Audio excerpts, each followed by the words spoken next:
Eto mga kababayan, no, magandang tanghali po sa inyong lahat. At meron po tayong hihinga ng opinion or saloobin dito po sa naganap na pagsampa ni former Senator Sonny Trillanes dito sa DOJ regarding po sa di umano ay pagbibigay niya or panunuhol niya ng pera sa ICC, no mga kababayan, na ipinupukol po sa kanya ng ex-Marines or 18 caliber kung tawagin ng mga didiles. Ano ba masasabi mo, sir, sa ano na to? Karapat dapat ba na managot at ano yun nila, harapin nila tong kaso na to? Oo naman, karapat dapat to. Kasi, alam mo sa totoo lang, kung gagamitin lang natin ang ating common sense, makikita naman natin na trial by publicity lang ang gustong gawin ng mga kampo na baka Duterte. Kasi there is no way that the former Senator Trillanes can bribe the International Criminal Court. Diba?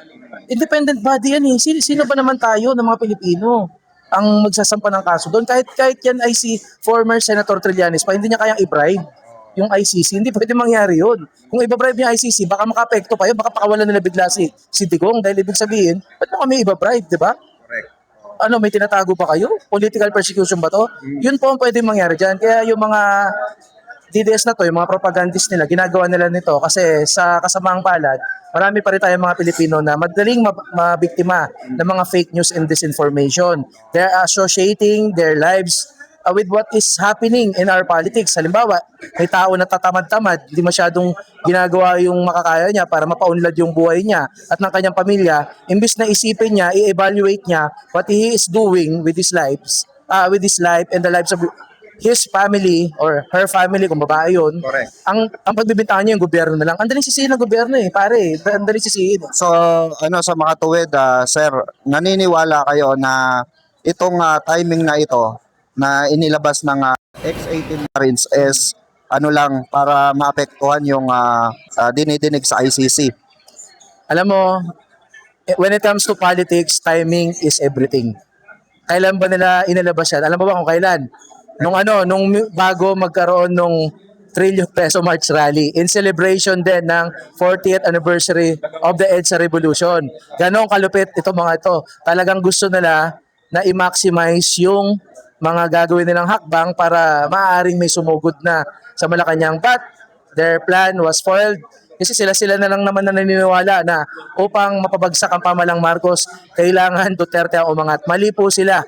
Kung meron man nakikipaglaban ngayon para sa korupsyon, oo, nandun na ako na nadadamay din ang pamahalaan ngayon. Siguro ganun lang talaga. Because this is a what you call a holistic approach when it comes to the cleansing of our government. So, ganun talaga nangyayari. Nadadamay talaga pero in due time lalabas at lalabas kung sino talaga yung may mga sala.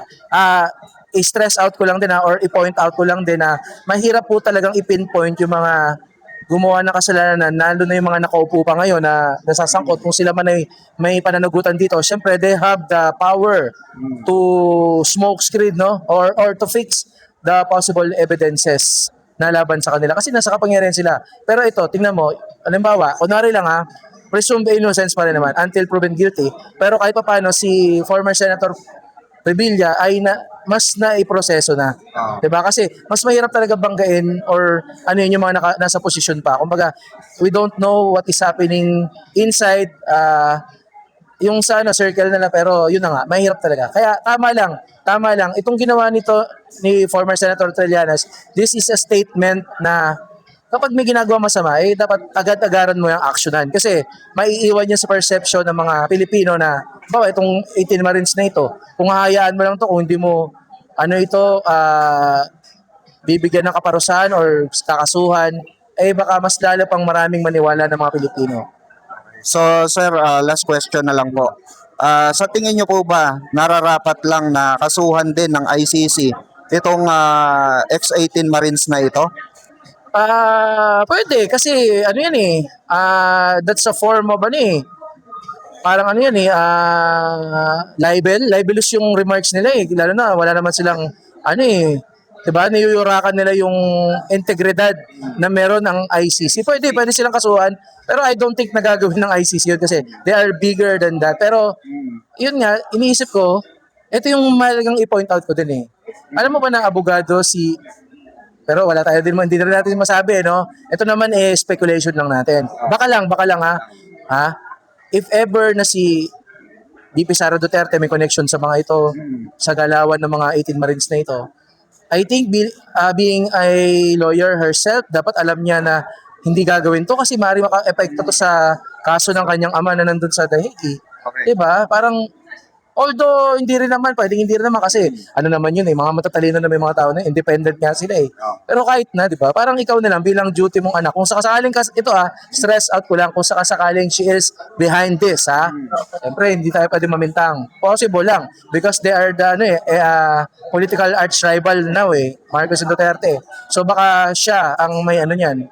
Ang pakanahan niyan kasi di ba inaakusahan nga sila Pangulo ng mga 18 Marines na ito. So yun lang. Sa opinion ko, kung ako lang dapat talaga kasi sinisira nila niyuyurakan nila yung pangalan o yung integridad ng ICC. So ayan, salamat sir. Ayan, mga kababayan, no? Narinig natin yung sentimiento ni Sir Stephen Lee, mga kababayan. Na alam naman natin na sa mga ganitong pagkakataon, mga kababayan, kailangan natin maging vigilant talaga dahil marami pong fake news ang lumalabas at yan po ang nilalabanan natin, yung mga misinformation, mga kababayan. Lalo-lalo na, kagaya nga ng sinasabi natin, sa mga vlogs natin, mga kababayan, na andun rin lang ang ex-18 Marines, supposed to be dapat inilatag na nila lahat ng ebidensya nila labang kay Senator Sonny Trillanes at yun sa ICC. Kasi halos wala naman na ipakita kung tutuusin na reliable or solid evidence yung ex-18 Marines na di umano ang nagpondo ay si Mike Defensor, no? Ayon yan mismo sa mga umuugong na bali-balita na di umano ay ito ay pakulo lahat lamang ni Mike Defensor. So kaya po sila nakasuhan ngayong araw mismo, mga kababayan, dito po sa DOJ, no? Dahil po sa mga malisyoso at sa mga maling informasyon na inilalatag po nila sa true social media maging sa mainstream media po. No, so maganda niyan, harapin nila itong kaso na ito at kung saan po darating ito, abangan po natin. Once again, ito po muli ang inyong lingkod, Virador P. Quarter Service. Maraming salamat po. Live po tayo dito sa DOJ.